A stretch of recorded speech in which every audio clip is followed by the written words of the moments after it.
ఒకప్పుడు డబ్బు లేకపోయినా కూడా చాలా ఆనందంగా 100 ఏళ్లకు పైనే బతికేవాళ్ళు. ఇప్పుడు డబ్బులుండి అన్ని వసతులున్నా కూడా అంత లైఫ్ స్పాన్ అయితే లేదు కదా! హాయ్! నేను హరిత. Welcome back to our channel trendy హరిత వ్లాగ్స్. అందరూ ఎలా ఉన్నారండి? నేను చాలా బాగున్నాను.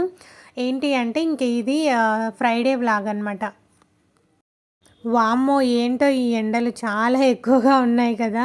అయితే ఏదైనా వర్క్ చేసుకోవాలి, బయటికి వెళ్ళి ఏదైనా పనున్నప్పుడు బయటికి వెళ్ళాలి అంటే మార్నింగ్ టైంలోనైనా, ఈవినింగ్ టైంలోనైనా వెళ్ళాల్సొస్తుంది.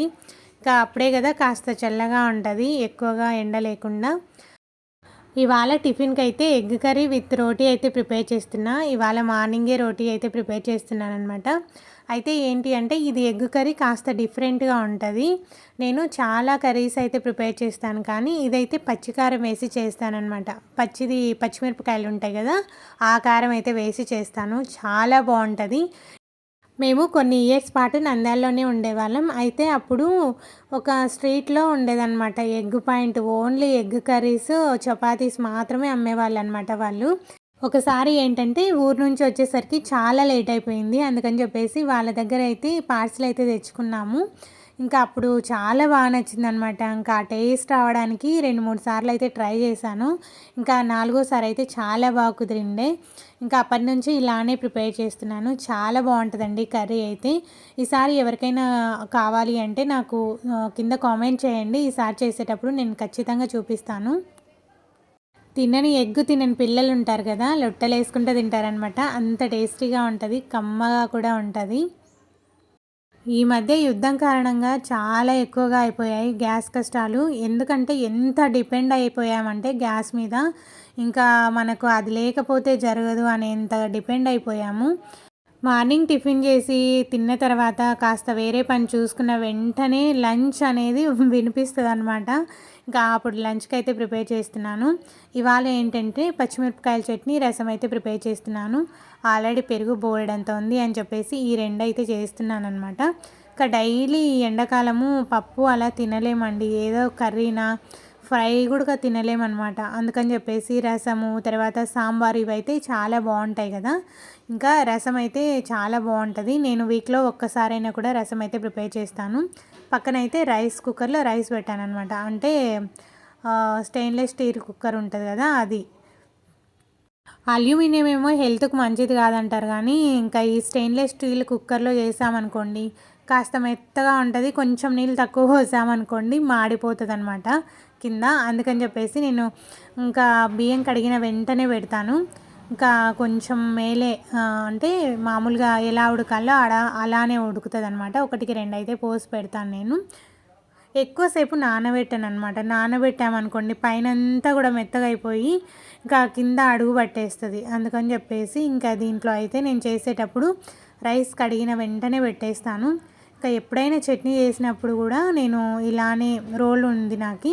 ఆ రోట్లో వేసి నూరుతాననమాట. ఈ రోట్లో వేసి నూరిన చట్నీకి, తర్వాత మిక్సీ పట్టిన చట్నీకి చాలా డిఫరెన్స్ అయితే ఉంటది టేస్ట్‌లో అయితే. అందుకని చెప్పేసి నేనైతే ఎప్పుడు కూడా కాస్త పని అనుకోకుండా దీంట్లోనే రుబ్బేసుకుంటాను. ఇంకా ఈ మధ్య ఏంటి అంటే ఎక్కువగా మట్టి పాత్రలు అయితే యూజ్ చేస్తున్నాను. గ్యాస్ ఎక్కువ పడుతుంది అని చాలామందికి తెలియక అంటారు కానీ, ఒక్కసారి వేడయింది అంటే మట్టి పాత్ర మనం దించినా కూడా అది ఆ వేడిది అనేది తగ్గనే తగ్గదండి. అంత బాగా ఉడికిపోతుంది ఏదైనా కూడా. మనము స్టెయిన్‌లెస్ స్టీల్ తర్వాత అల్యూమినియం పాత్రల్లో వండుతా ఉంటాం కదా! ఐరన్ పాత్రల్లో వీటిలో. వీటికి వాటికి డిఫరెన్స్ కూడా చాలా ఎక్కువ ఏమి ఉండదండి. చాలా తొందరగానే ఈ మట్టి పాత్రల్లో అయిపోతదనమాట. ఒక్కసారి వేడయింది అంటే త్వరగా కూడా అయిపోతది. నేనెప్పుడు కూడా వంటలు లో ఫ్లేమ్‌లో అయితే పెట్టి చేయను. మట్టి పాత్రల్లో అయినా కూడా మీడియం పెట్టి చేస్తాననమాట. అందుకని చెప్పేసి తొందరగా అయిపోతది నా పని. ఏంటి అంటే మామూలుగా మట్టి పాత్రల్లో ఎక్కువ గ్యాస్ తీసుకుంటది అని చెప్పేసి నేను ఒకప్పుడు అనుకునేదాన్ని. కానీ ఇప్పుడు నేను యూజ్ చేస్తున్నాను కదా! అవైతే ఏమంత గ్యాస్ ఏం అయిపోవండి. ఇంకా తొందరగా కూడా వంట అయితే ఫినిష్ అవుతది. కొన్ని గ్యాస్ సేవ్ అయ్యే టిప్స్ చెప్పమంటే నేను నెక్స్ట్ వీడియోలో చెప్తాను. ఎవరికైనా కావాలి అంటే కింద కామెంట్ చేయండి చెప్పండి అని చెప్పి. ఎండాకాలంలో మార్నింగే వంట చేయాలనిపిస్తుంది. అంటే ఇలాంటి పప్పు, తర్వాత ఏదైనా చట్నీ, సాంబార్ ఇలాంటివన్నీ కూడా మార్నింగే వేస్తే ఆఫ్టర్‌నూన్ రైస్ పెట్టుకొని తినొచ్చు కదా అనిపిస్తది. మళ్ళీ ఏమనిపిస్తదంటే రైస్ అయ్యే టయానికల్లా ఇవైతాయి కదా, మధ్యాహ్నమే చేసుకుందాంలే అనిపిస్తదనమాట ఒక్కొక్కసారి. ఎండుమిరపకాయలు తెస్తే ఇంకా వాటినన్నీ కూడా బయట ఎండబెట్టే టైంలో నిన్న వేరే ఊరెళ్ళాననమాట. కానీ నిన్నటి నుండి చూడలేదు. ఇవాళ చూస్తే ఒక చెట్టు అయితే మాయమైపోయింది. ఎవరైనా తీసుకెళ్లారా లేకపోతే కోతులు తీసుకెళ్ళాయా అని చెప్పేసి అనుకున్నాననమాట. కోతులు అలా గలీజ్ చేస్తే రెండిటిని కూడా తుంపేస్తాయి, అక్కడే పడేస్తాయి. కాకపోతే తుంచినట్టు లేదు, ఎవరో తీసుకెళ్ళినట్టు అట్లా అనిపించిందనమాట నాకు. ఇక్కడ నేను బ్రహ్మకమలం ఆకు చిన్న ఆకు చూపించాను కదా, అదైతే ఇంతకుముందు మా వేరే వాళ్ళు నాకు తెచ్చిచ్చారనమాట. నీకు ఒక ఆకు వచ్చిన తర్వాత ఆ ఆకు నాకు ఇవ్వు అని చెప్పారు. ఇంకా ఆకు అయితే తీసుకెళ్లారనమాట. నేను వంట అంతా ఫినిష్ చేసిన తర్వాత ఇలా మటన్ అయితే తీసుకొచ్చారు మా వారు. ఇంకా ఇది వండడం ఇప్పుడు కాదులే అని చెప్పేసి నెక్స్ట్ డే అయితే వండేయచ్చు అని చెప్పేసి నీట్గా కడిగేసి ఉప్పు, కారం, పసుపు వేసేసి ఫ్రిడ్జ్లో అయితే స్టోర్ చేశాను. ఇలా లివర్లు తర్వాత పార్ట్స్ ఉంటాయి కదా, అవన్నీ కూడా తీసేసి కాస్త ఫ్రై చేస్తే బాగుంటుంది అని చెప్పేసి రైస్లోకి కొంచెం అయితే తీసి పెడుతున్నాను. ఇంకా బోటీ ఉంది కదా, ఆ బోటీ అయితే చాలా టైం పడుతుందండి. బోటీని చిన్నప్పుడు ఎప్పుడూ తినలేదండి నేను. ఒక 2 ఇయర్స్ నుండి తింటున్నాననమాట. అయితే ముస్లిం ఆంటీ చెప్పారు నాకు, ఇదైతే మా ఇంట్లో డెలివరీ అయిన వాళ్ళకి పెడతారు, చాలా మంచిది, ఇది గర్ల్స్ తినాలి అని చెప్పారనమాట. అప్పటి నుంచి అయితే తింటున్నాను. కాకపోతే ఏంటి అంటే క్లీన్ చేయాలి అంటే చాలా కష్టము. ఇంకా క్లీన్ చేసిన తర్వాతనే మనం తినాల్సి ఉంటుందన్నమాట. ఇంకా దాన్ని కూడా పక్కకు పెట్టేసి కాసేపున్నాక క్లీన్ చేసేసుకొని ఫ్రిడ్జ్లో అయితే స్టోర్ చేసి పెట్టుకోవచ్చు. ఇంకా మనము బాగా ఉడికించి పెట్టామనుకోండి, బాగా ఫ్రై చేసేసుకొని పెట్టుకున్నామనుకోండి, ఎప్పుడు కావాలంటే ఎప్పుడు రైస్లోకైనా తినొచ్చు, తర్వాత చపాతీ, రోటీ అలా దేంట్లోకైనా కూడా చాలా బాగుంటుంది. ఇంకా చిన్ను దగ్గరికి వెళ్ళాలి అని చెప్పేసి నేను మొన్న చిప్స్ అయితే చేశాను. అవి కూడా చిప్స్ ఆలుతో చేశాననమాట. చిప్స్ ఆలు అని సపరేట్గా దొరుకుతాయండి. ఆ ఆలు అయితే తెచ్చుకొని ఇలా కట్ చేసుకోవాలి.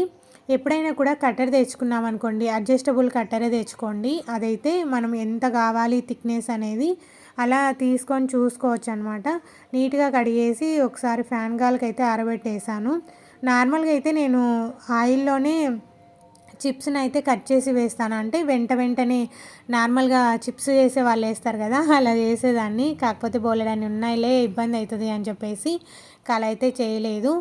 ఈ వీడియో మీకు నచ్చిందని అనుకున్నాను. ప్లీజ్ నచ్చితే తప్పకుండా సబ్స్క్రైబ్ చేసుకోండి. మీ ఫ్రెండ్స్ అండ్ ఫ్యామిలీకి కూడా షేర్ చేయండి.